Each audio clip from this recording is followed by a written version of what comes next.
Right update చూస్తున్నట్టయితే తమిళనాడులో 300 కొత్త ఆర్టీసీ బస్సులు ప్రారంభమయ్యాయి. డీజిల్ సిఎన్జి బస్సులను సీఎం విజయ్ ప్రారంభించారు. స్వయంగా బస్సులో ప్రయాణించారు ఆయన. ఇక ప్రజలకు అభివాదం చేస్తూ బస్సులో ప్రయాణించారు సీఎం. డబ్బులు ఇచ్చి టికెట్ తీసుకున్నారు విజయ్. ఇక నేటి నుండి ఆర్టీసీ బస్సుల్లో విద్యార్థులకు ఉచిత ప్రయాణం అమలు చేస్తున్నారు. 28 లక్షల మంది విద్యార్థులకు ఉచిత బస్సు ప్రయాణం కల్పిస్తున్నారు. ఇక సచివాలయం దగ్గర కొత్త బస్సులను ప్రారంభించారు సీఎం విజయ్.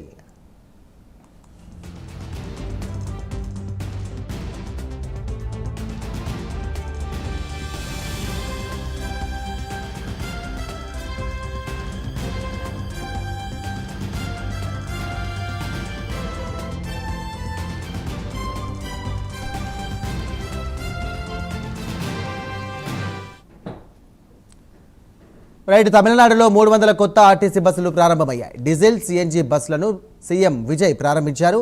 ఇక స్వయంగా బస్సులో ప్రయాణించారు ఆయన. ప్రజలకు అభివాదం చేస్తూ బస్సులో ప్రయాణించారు. డబ్బులు ఇచ్చి టికెట్ తీసుకున్నారు విజయ్. నేటి నుండి ఆర్టీసీ బస్సుల్లో విద్యార్థులకు ఉచిత ప్రయాణాన్ని అమలు చేస్తున్నారు.